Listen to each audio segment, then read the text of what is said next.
राजा बान्हो कमर में कर धनिया कि हमर जवानिया ताजा रही। राजा बान्हो कमर में कर धनिया कि हमर जवानिया ताजा रही।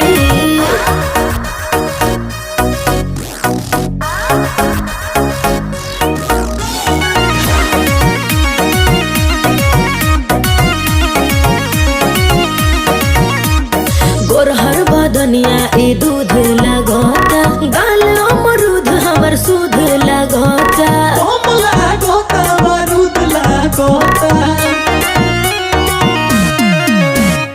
ऊपर से नीचे ले खोआ बड़ू, कहे सब दिल के पोहा बड़ू। पाकल कटहल के